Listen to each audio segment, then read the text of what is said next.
Olá, moçada do 5º ano, como vocês estão? Espero que estejam todos bem e se cuidando nesse momento de isolamento social. Vamos trabalhar a aula de História e Igualdade de Direitos.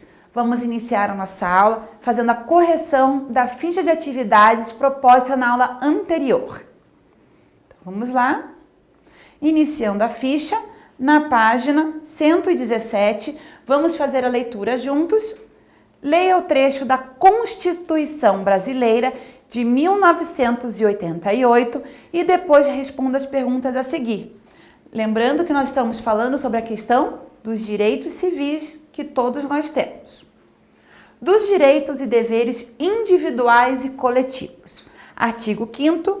Todos são iguais perante a lei, sem distinção de qualquer natureza, garantindo-se aos brasileiros e aos estrangeiros residentes no país a inviolabilidade do direito à vida, à liberdade, à igualdade, à segurança e à propriedade. Vamos lá para a próxima folha, que é a 118, onde nós vamos responder as questões. Você estudou que a Constituição da República Federativa do Brasil é um documento em que estão presentes os direitos e os deveres dos cidadãos. Conforme o texto, quem são considerados cidadãos brasileiros? Vamos escrever? Vou aumentar aqui a tela, que ficou... Dá o zoom para todo mundo poder enxergar bem. Só um pouquinho, pessoal, já vou dar licença. Peraí, que eu acho que eu dei um zoom muito grande. Isso. Então, agora ficou melhor para todos poderem ver, né? Então, lá. Quem são considerados cidadãos no Brasil, diferentemente de antigamente, que só eram considerados cidadãos quem fossem portugueses, agora são considerados todos aqueles que, os brasileiros e os estrangeiros que aqui moram, né? Residentes aqui legalmente. Então, letra A, os brasileiros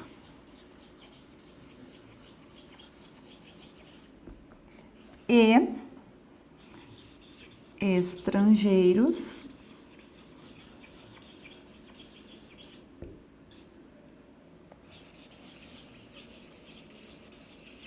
residentes no país.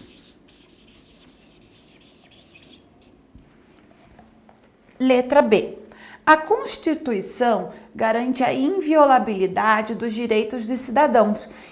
Explique o que isso significa. Que garante que ninguém vai desrespeitar os direitos contidos nela, não é? Que ninguém vai violar a Constituição. Então, letra B.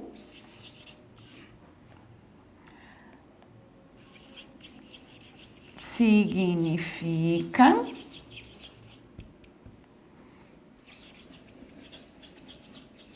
que a Constituição garante que ninguém vai desrespeitar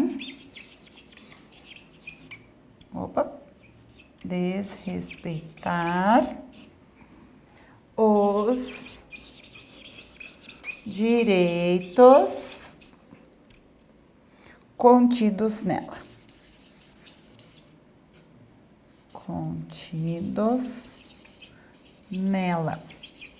Ok? Então, a inviolabilidade é garantir que ninguém vai desrespeitar o direito que está na Constituição. Número 2. Sobre os direitos civis, escreva V para as afirmativas verdadeiras e F para as afirmativas falsas. Letra A. Direito à liberdade significa trabalhar igual a escravizado? Claro que não, né? O escravizado é o que ele menos tinha, era liberdade. Então, aqui é falso. Letra B. A liberdade de ir e vir significa poder caminhar pelas ruas sem sofrer preconceito. Verdadeiro. Letra C. A igualdade entre as pessoas é um direito civil, verdadeiro também. Letra D. Brasileiros e estrangeiros que moram fora do país possuem direitos garantidos pela Constituição do Brasil. Falso, porque se a pessoa está lá no outro país, ela tem que seguir as ordens e a Constituição do outro país que ela está. Letra E. Os direitos e os deveres são somente individuais, ou seja, para uma pessoa.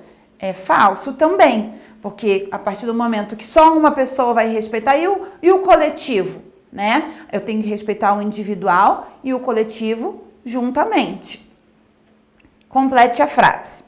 A Constituição da República Federativa do Brasil, de 1988, também é chamada de Constituição Cidadã. Constituição Cidadã.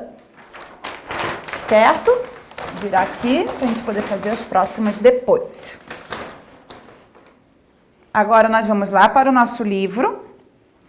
Nós vamos lá na página 219. Diversidade da sociedade brasileira. Diversidade por conta da mistura, da miscigenação. Aqui no Brasil nós recebemos muitos imigrantes, então o nosso povo é bem misturado.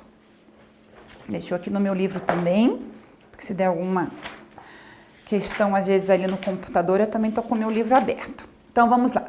Os direitos civis garantem a igualdade de tratamento para todos os indivíduos. Contudo, os indivíduos não são iguais entre si, pois a sociedade brasileira é composta de várias culturas. Por isso, o respeito deve ser construído dentro da diversidade. Muitos costumes do nosso cotidiano são exemplos de como esses povos estão presentes na formação da sociedade brasileira.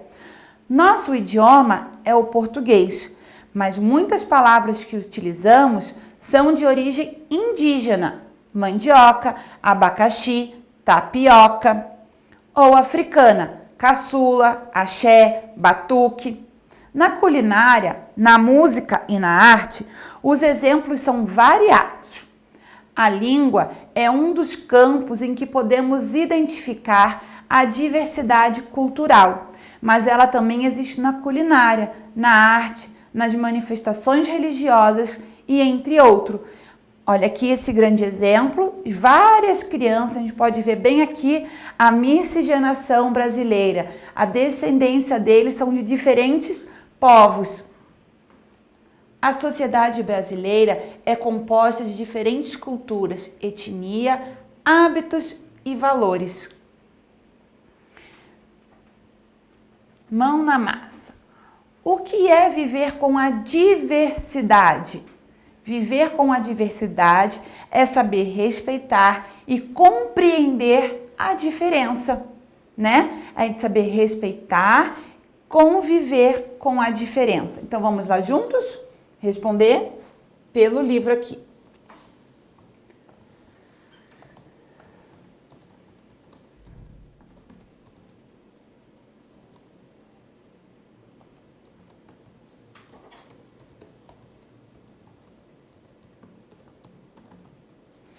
É saber respeitar e conviver com as diferenças. Culturas diferentes, né? Por exemplo.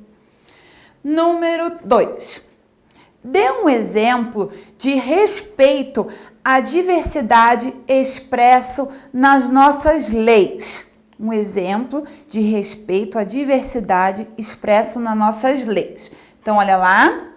A gente tem que respeitar o quê? A religião, por exemplo, né, que todo mundo respeitar independente da cor da pessoa.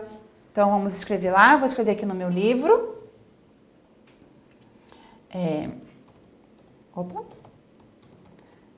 Respeito, religião, respeito à cor ou raça das pessoas, né? Que mais? Os direitos civis são iguais para todos, certo? Então, aqui está um exemplo. Então, vamos lá continuar na página 220. Vamos falar sobre a questão da miscigenação e a luta por direitos. Vamos lá?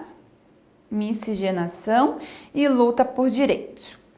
O Brasil é uma grande mistura de cultura. Damos o nome de miscigenação a essa mistura. Vivemos nessa mescla de culturas, por isso precisamos pensar sobre como ela aconteceu. Nós já sabemos, né? Foi com a questão da imigração, com a vinda dos portugueses, a chegada dos africanos e os índios que aqui já habitavam. O que você sabe sobre a relação entre os europeus, indígenas e africanos no processo de colonização do Brasil? Pensa e responde para um adulto que está aí com você. Indígenas. Vamos lá falar sobre os indígenas um pouquinho. Os povos indígenas foram os primeiros habitantes das terras brasileiras, ou seja, o território brasileiro. Tanto o litoral quanto o interior era a morada deles. Por isso, os chamamos de povos nativos, os primeiros a chegarem e permanecerem em nossas terras. Com a chegada dos portugueses, muitos indígenas passaram a viver outra realidade. Foram forçados a trabalhar para os colonizadores e muitas vezes obrigados a viver conforme a cultura dos portugueses.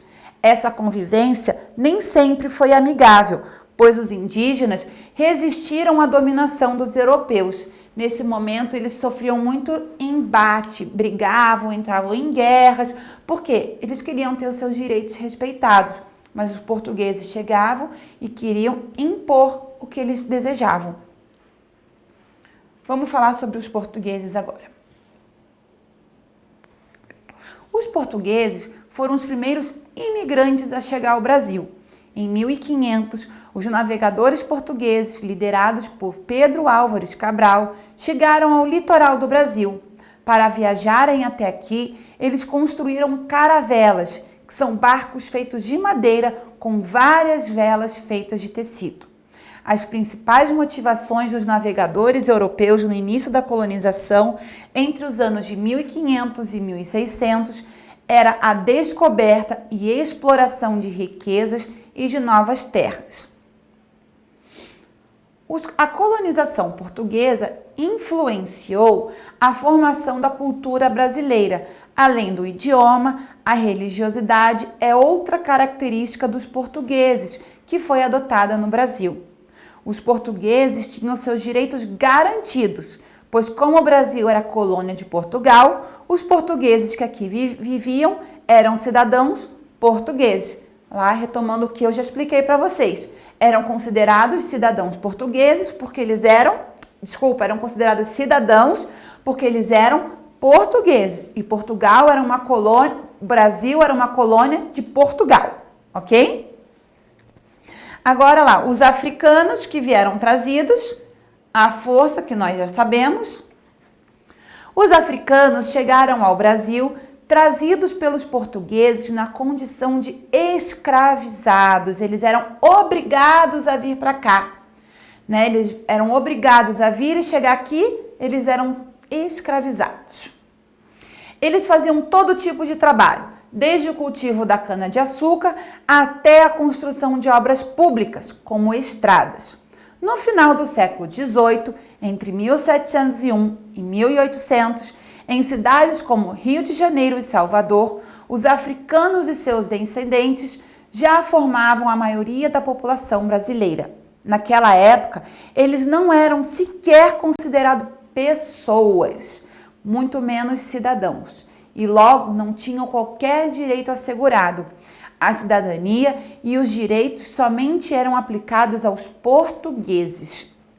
Vale lembrar que os africanos fizeram parte da construção da cultura brasileira. Sua forma de viver, as práticas de resistência, a culinária, as danças, a música, o vocabulário e as crenças religiosas são parte integrante da cultura nacional. O reconhecimento da importância da cultura de matriz africana, no entanto, veio tardiamente na história do país. Então, a questão do preconceito, principalmente ao negro, veio por conta da época da escravidão. Lá eles não eram considerados nem pessoas. Uma realidade muito triste essa, mas que nós estamos vindo e isso está sendo superado cada vez mais. Vocês vão ter como atividade fazer a realidade aumentada no seu livro digital, como essa que está aqui, tá?